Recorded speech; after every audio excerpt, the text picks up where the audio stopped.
Olá pessoal, Ivo Maropo de novo com vocês. E nesse vídeo eu vou falar sobre futebol, que é um assunto um tanto quanto parece supérfluo, autoevidente, né? Mas eu acho que existem coisas interessantes a serem faladas aqui, né? Inclusive esse não é o primeiro vídeo sobre o assunto. Eu fiz há alguns anos atrás um chamado, se não me engano, Futebol, o que podemos aprender com ele. Então, esse aqui também eu pretendo, expor alguns insights, alguns pensamentos meus, né?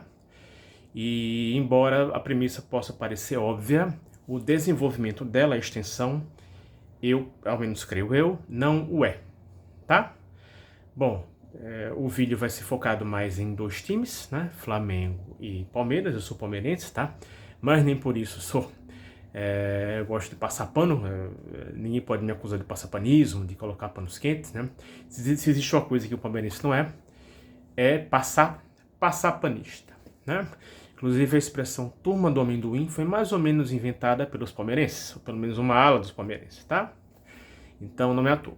Mas o vídeo de hoje vai ser mais focado em Flamengo e em Palmeiras, tá? Mas antes de adentrar o assunto, né, Flamengo e Palmeiras, eu queria logo deixar claro que uma abordagem um pouco mais conceitual, né? Dizer que o futebol, de certa forma, não existe. Pois é, o futebol, essa presença imediata que o nome suscita, né? Futebol, não existe. Em que sentido? Ivo, então quer dizer que ele é uma ficção da nossa mente? Não, existe. Existe um jogo que a gente joga, que tem futebol, duas traves, né? 11 de cada lado, existe, né? Mas a unidade identitária que o nome futebol suscita é enganosa, porque imediatamente a gente acha que é uma unidade, uma coisa consistente, né? Com alguma consistência interna, e não tem consistência, tá? Isso fica muito claro, por exemplo, quando a gente analisa a regra do impedimento, uma regra absolutamente fundamental no futebol, né? Porque para que serve o impedimento? Para que o jogo se torne mais equilibrado, para que não haja gols o tempo inteiro, né? E isso por si só já chama atenção. Para que precisa dessa regra do impedimento? Se o futebol existe essa unidade chamada futebol, né? Na sua nomeação, no seu nome, né? Não é à toa, tá? A gente analisa a lei do impedimento e logo fica claro que o futebol não existe. Porque a lei do impedimento é absurda. E ainda mais agora, com esses recursos de câmera, né, de árbitro de vídeo, etc., fica mais absurdo ainda, fica mais patético ainda, mais patente, né? Porque são impedimentos marcados por centímetros, é um dedo do pé. Isso tem resultados absolutos. Ou um gol é validado, muitas vezes, ou ele é invalidado. E o gol é o grande momento do futebol. Então, uma coisa tão supérflua e estúpida quanto o impedimento, né? Externa, absolutamente externa e contingente, que é o impedimento, a lei do impedimento, precisa ser suscitado o tempo inteiro para dar ao futebol alguma consistência mínima, tá? Então isso por si só já mostra com toda clareza que, de certa forma, claro, sem muita magia, muita loucura, o futebol, de certa forma, não existe, tá? E claro, a gente sabe disso muito bem, de certa forma, as coisas são fictícias, elas não são o que parecem ser, mas na nossa aproximação espontânea a gente crê nas coisas, né? É a velha questão. A gente racionalmente sabe, mas existencialmente age como se fosse diferente, né? E na psicanálise isso se chama denegação fetichista, ou então fetichistic disavowal, tá? Cuja fórmula, isso vai ser rápido, tá? É je sais bien, mais quand même, que você tem lá em Lacan, ou seja, eu sei muito bem, mas o quê? Mas eu continuo agindo como se não acreditasse. Exemplo prático, Ivo, o aquecimento global. A gente sabe que está se encaminhando para uma catástrofe, mas a gente sai fora de casa, vê o céu azul, os passarinhos cantando, a temperatura estável, né, já que a mudança é progressiva e lenta, a gente realmente não acredita, muitas vezes não acredita, né? A gente racionalmente sabe, mas existencialmente não toma isso como um fato, né, que a nossa razão nos aponta, né? Então existe essa discrepância, esse gap, tá? Esse lapso entre uma coisa e outra, tá?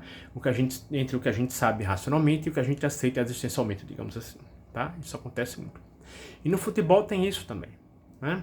A gente sabe, né, nós somos esclarecidos, as coisas muitas vezes não são o que elas parecem ser, são ilusórias, mas na nossa, sabe, quando a gente age na vida, né, em sociedade, no mercado, quando a gente fala sobre as coisas que a gente ama, a gente inconscientemente crê, né, na sua consistência interna. A gente acha como se elas realmente existissem enquanto coisa, tá? Uma coisa, enquanto coisas autoconsistentes, digamos assim, tá?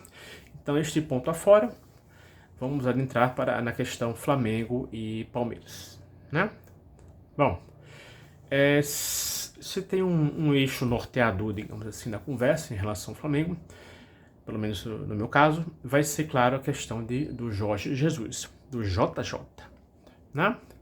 Que foi aquele treinador português contratado pelo Flamengo em 2019, né?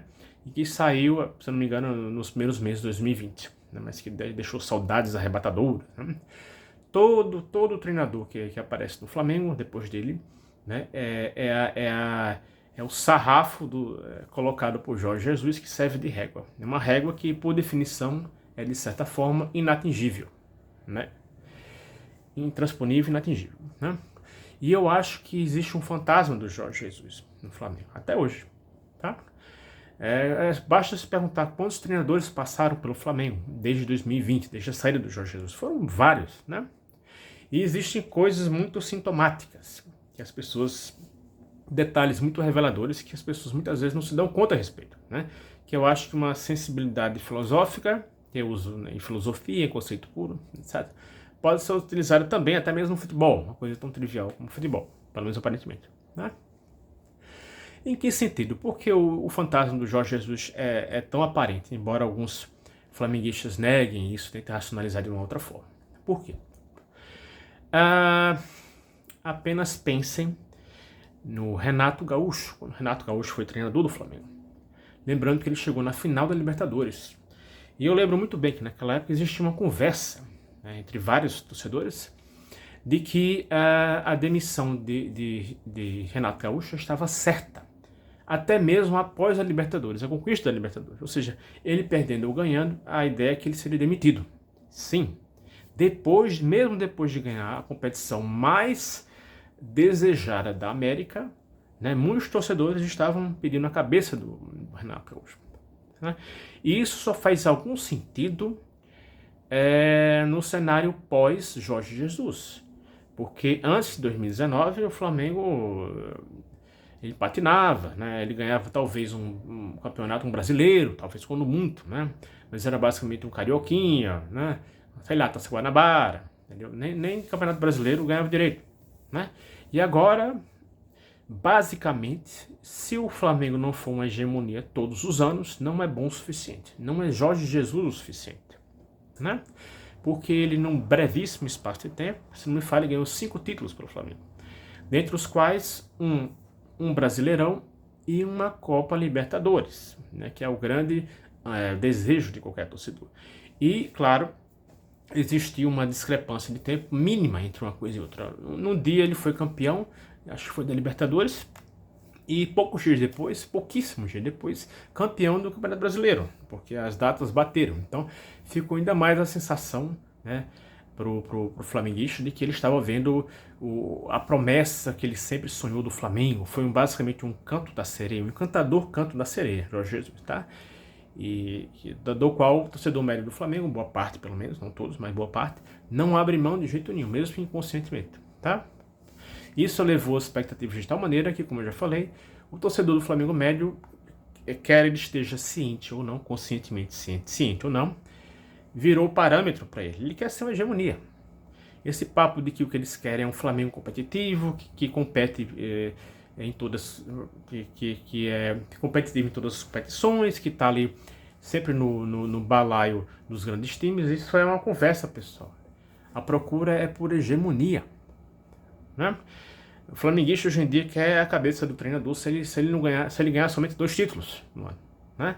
Se ele for para 3, 4 finais e não ganhar nenhuma, ele também vai cair. Então, é o fantasma de Jorge Jesus, sim, tá?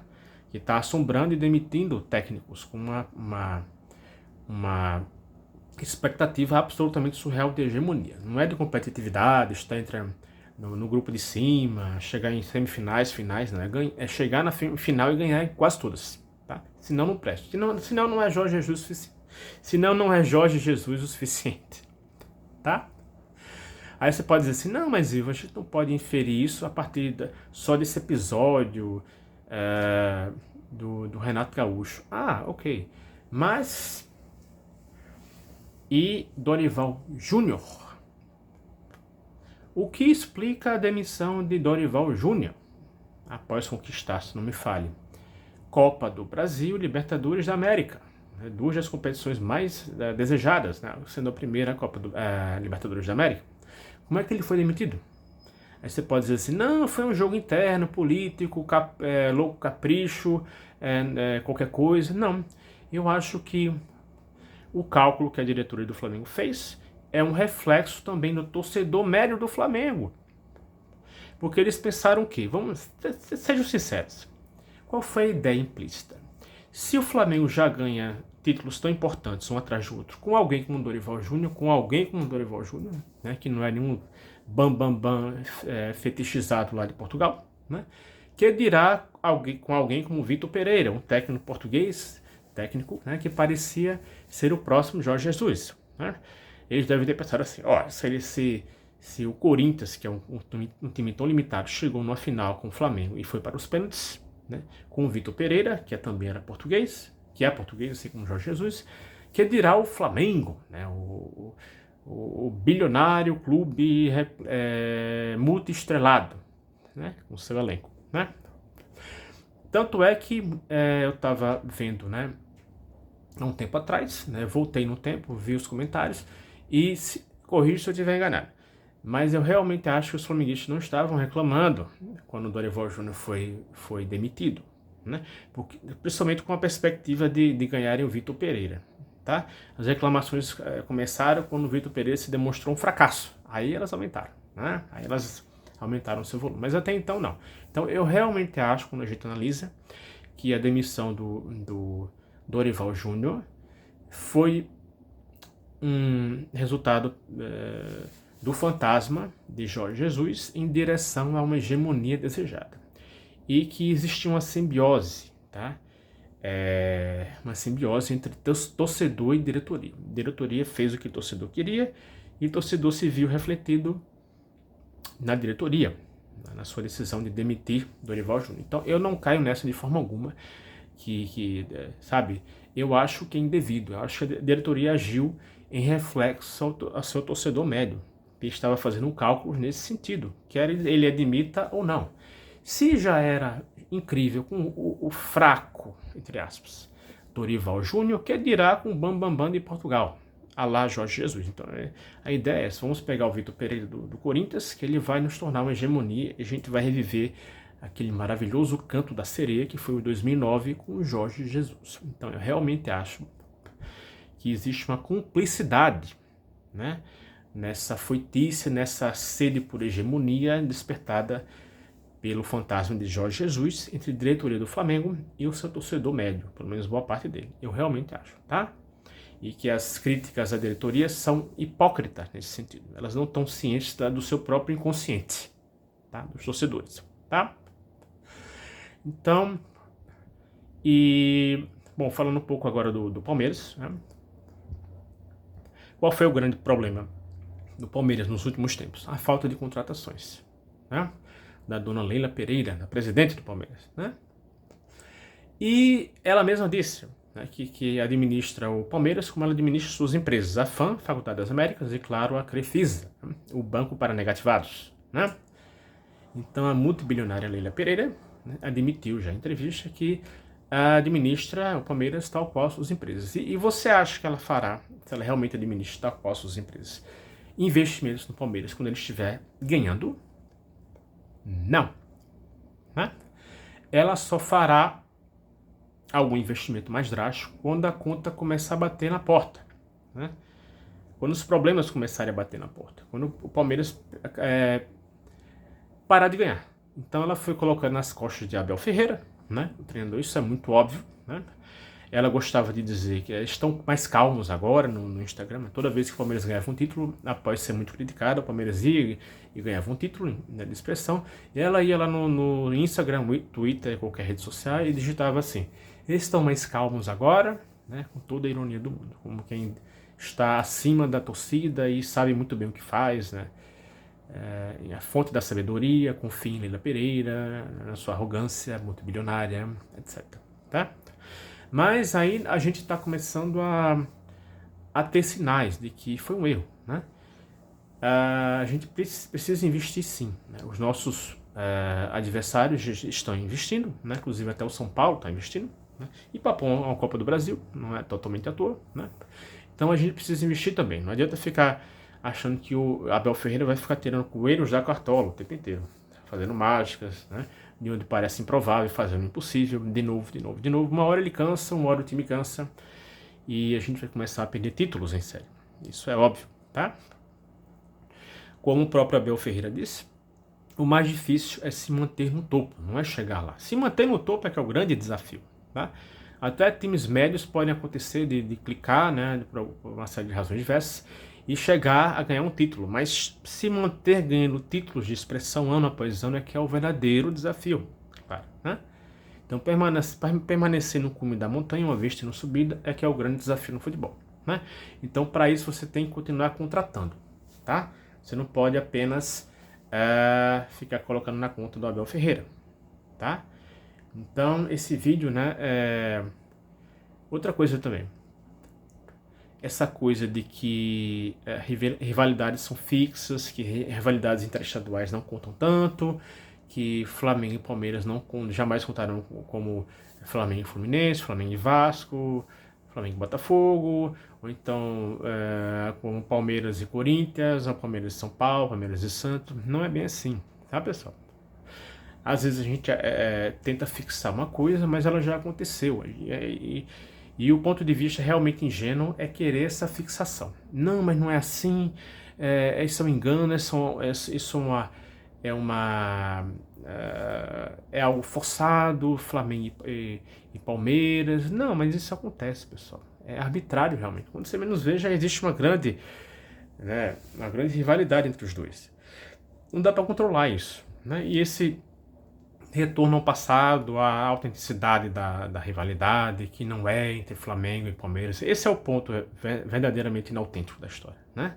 Porque as coisas mudam e não estão em nosso controle como elas funcionam, tá? Uma rivalidade nova pode acontecer, né? E ela tem acontecido de uns tempos para cá entre Flamengo e Palmeiras, tá? Né? E dizem até que ela é mais forçada pelos flamenguistas, né? Porque tem havido nos últimos anos, pelo menos, uma ausência de adversários à altura, né? Principalmente no pós Jorge Jesus. Claro que agora teve a Fluminense, né, ganhando Carioca, ganhando Libertadores, mas o Vasco não conta, o Botafogo teve o primeiro turno muito bom e basicamente isso agora, né? Então existe uma certa procura dos flamenguistas por um adversário à altura. E eles estão projetando sim isso no Palmeiras. E claro que e vice-versa, mas eu acho que mais ainda os flamenguistas projetando no Palmeiras esse adversário, tá? Porque o Palmeiras continua tendo adversários, pelo menos na história recente, né? Com o Corinthians, perdeu uma série de títulos de paulistas, perdeu inclusive brasileiro, né? Há uns anos atrás, perdeu agora a Copa do Brasil para o São Paulo, né? Por mais que alguns digam que o Palmeiras não tem mais rivais, não é bem assim, tá? Então esse vídeo tá começando a ficar um pouco longo, né? Mas eu acho que eu já coloquei várias cartas na mesa, né? Para fazê-los pensar a respeito das coisas do futebol, beleza? Então é basicamente isso esse vídeo, tá? Valeu!